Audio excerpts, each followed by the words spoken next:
quedado en definir estas dos primeras funciones del discurso materno, que son la función de portavoz y la función de prótesis.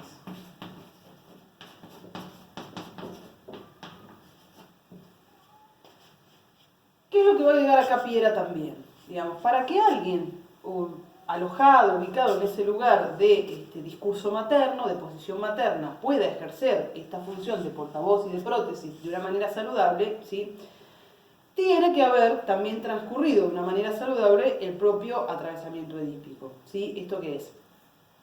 Bueno, suponemos que esta madre, digamos, que va a ofrecerle esa protección a este niño que adviene al mundo, ha estado atravesada por la castración, por la ley del incesto, ¿sí? Digamos, ha podido incorporar que se debe renunciar a los objetos incestuosos, que en aquel momento eran sus propios padres, pero que ahora, digamos, es la generación venidera, son sus hijos, ¿sí? Y que el hijo no es un objeto propio, ¿sí? Con lo cual uno supone que un buen atravesamiento edípico permite en este primer momento ubicar al hijo como un objeto de deseo, pero que progresivamente se ubique como un objeto entre otros, ¿sí? No como el único que colma a esta mamá, ¿sí? Sino que, bueno, esto que hablamos siempre, después hay otros hijos, está la pareja o el trabajo o un viaje, digamos, otros objetos que aparecen como objetos de deseo y que no solo, digamos, hacen que el niño se ubique en el lugar de un objeto entre otros, sino que además lo habilita a transformarse él propio en un sujeto deseante, ¿sí? Y ya no en un objeto. Bueno, damos por sentado que este atravesamiento ha surgido de manera saludable, y Piera lo que va a agregar es, bueno, en este ejercicio, digamos, en este intercambio entre la psique del niño y la psique de su mamá, ¿sí? Que es la que va a ofrecerle, digamos, mediante su discurso, estos enunciados identificatorios, ¿sí? Se va a producir necesariamente un tipo de violencia.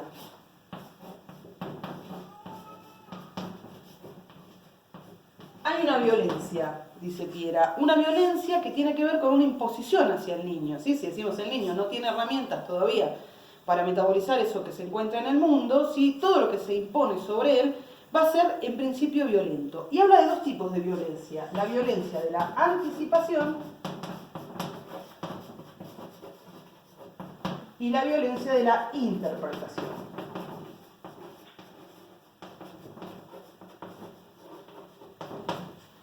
A la violencia de la anticipación la va a llamar sombra hablada.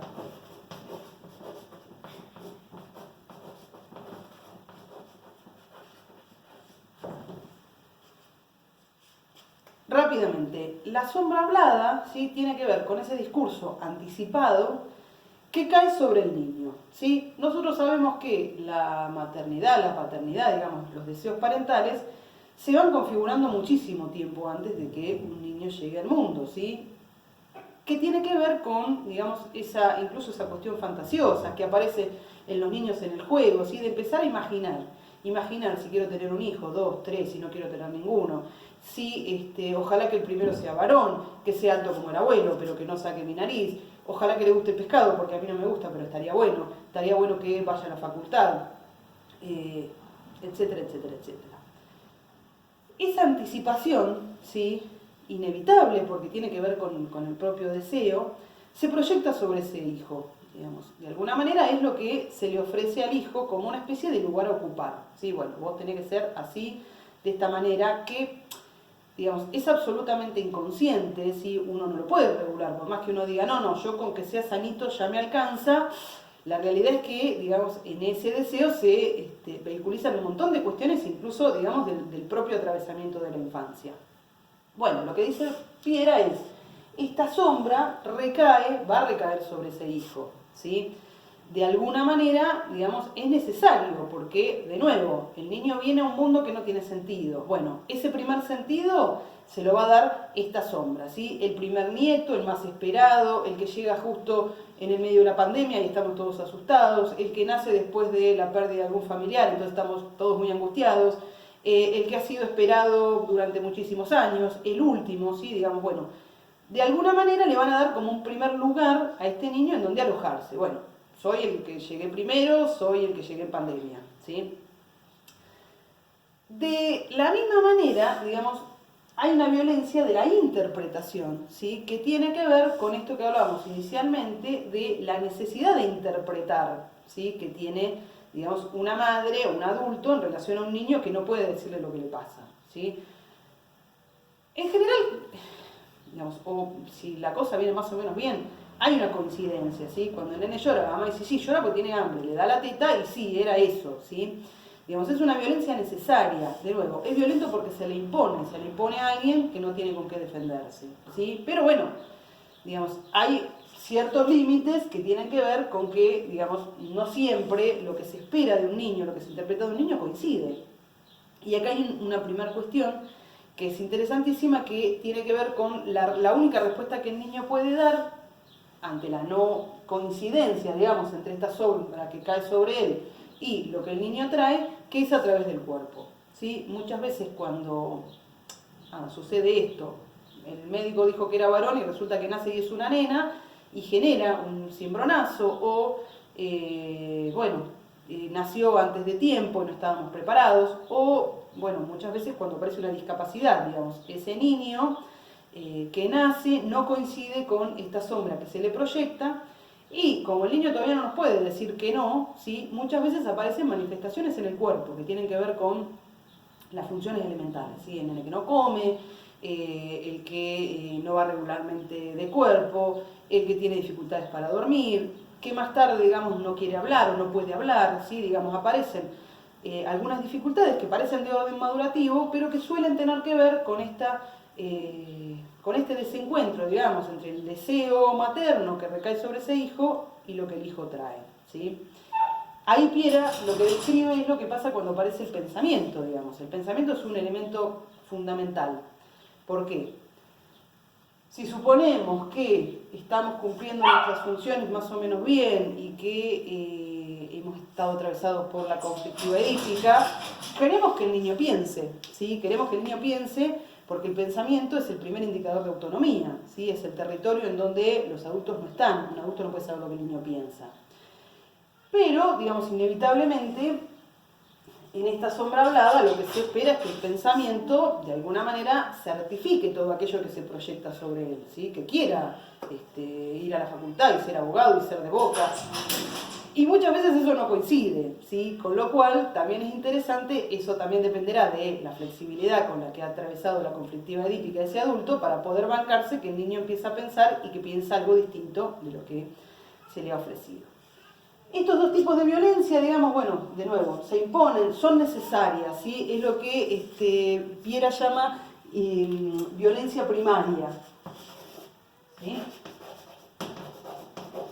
Pero después va a hablar de un tipo de violencia secundaria a la que va a llamar riesgo de exceso. ¿Qué sucede acá? Hay una dificultad, digamos, entre este discurso materno que se proyecta sobre el niño, que lo interpreta, ¿sí? Pero que no le deja margen de autonomía, ¿sí? Entonces, no sé, uno ve que el nene está transpirando como un oso todo colorado, pero la mamá no le deja sacarse la campera porque dice que el nene tiene frío, porque ella tiene frío, ¿sí? O no lo dejo que se meta al agua porque a mí me da miedo, entonces si se mete al mar.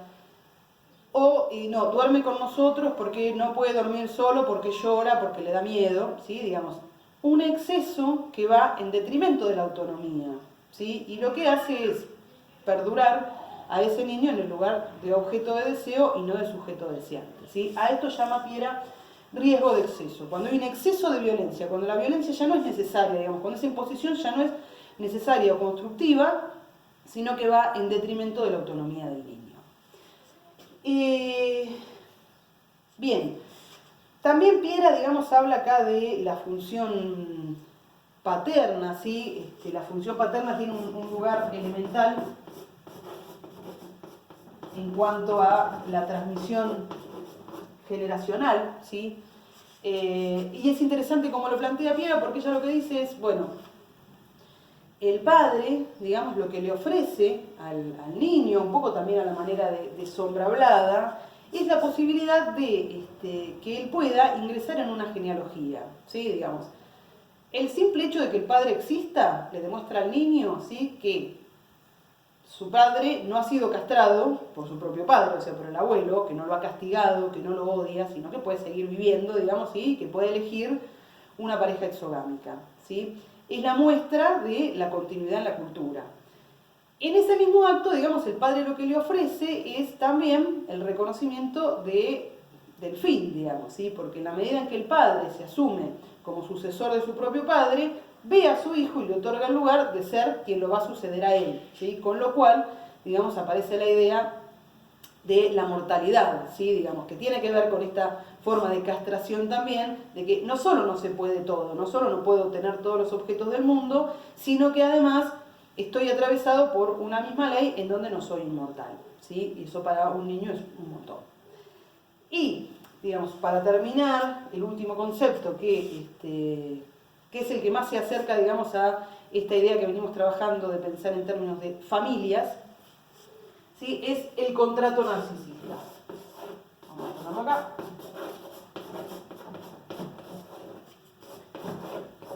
El contrato narcisista es fundamental para poder pensar el lugar al que ese niño llega, ¿sí? Así como la sombra hablada tenía que ver con un discurso materno, paterno, parental, ofreciendo un lugar al hijo al cual pueda llegar, al cual va a venir a ocupar, el contrato narcisista es una especie de sombra hablada pero a nivel social, ¿sí? Digamos, estos padres están atravesados ellos mismos, no solo por su propio atravesamiento edípico, por su infancia, por, digamos, todo aquello que han tenido que ir superando para convertirse en adultos, sino que pertenecen a un núcleo social y cultural que también los marca, ¿sí? Y que esas marcas van a ser transmitidas a los propios hijos, digamos. La función materna y la función paterna son esos mediadores entre el niño y la cultura. De alguna manera, digamos, la cultura, el núcleo social, tiene un lugar predestinado para ese niño que va a nacer. ¿Esto qué es? A ver, si un niño va a nacer en un country, ¿sí?, un country engloba un montón de significaciones, de formas, de dinámicas, ¿sí?, que generan cierta identidad, ¿sí? Se habla de determinada manera, se usa determinada ropa, se tienen determinados gustos, hay una serie de profesiones o de trabajos que están bien vistos, ¿sí? Digamos, genera una red de significaciones que se le ofrecen al niño, ¿sí? Digamos, a la manera de enunciados identificatorios, enunciados con los cuales el niño va a poder identificarse para formar su identidad, esa sociedad, digamos, le va a ofrecer al niño a cambio de algo, ¿sí?, que es, bueno, que perdure, digamos, esa sociedad misma, ¿sí?, que el niño vaya adquiriendo esos hábitos, esas costumbres, esos ideales, ese posicionamiento ideológico que de alguna manera reproduzca ese núcleo cultural, ¿sí? A ver, puse el ejemplo del country, pero lo mismo sucede con otros contextos. Digamos, un niño que nace en la villa también va a tener, digamos, una oferta de cómo ser un villero, ¿sí?, que es una cuestión identitaria. Soy un villero, soy un pueblerino, soy un lo que fuere, ¿sí? Por eso es tan importante la idea de contrato narcisista. ¿Por qué? Porque los padres van a ofrecer enunciados identificatorios, pero lo ideal es que, en la medida en que el niño vaya corriéndose de esa endogamia, digamos, y ya no necesite de esa violencia primaria, ¿sí?, se encuentre con otros enunciados con los cuales identificarse, que es lo que le van a permitir la salida hacia la exogamia y de alguna manera le va a permitir seguir metabolizando todo aquello que sus padres le han ofrecido en ese primer momento para ver qué es lo que quiere hacer, ¿sí?, digamos, para aparecer ahí como un sujeto deseante.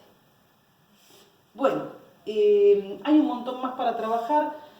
La verdad es que tratamos de puntualizar, se van a encontrar por ahí con otros conceptos en el texto de Piera que no nos parecen tan importantes para esta unidad, por eso no los hemos tocado.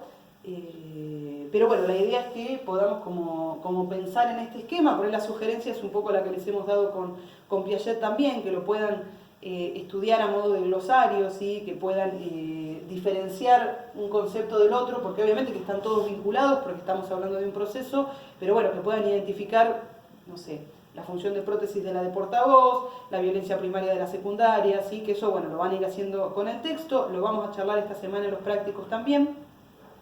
Pero bueno, con esto concluiríamos la unidad de familia.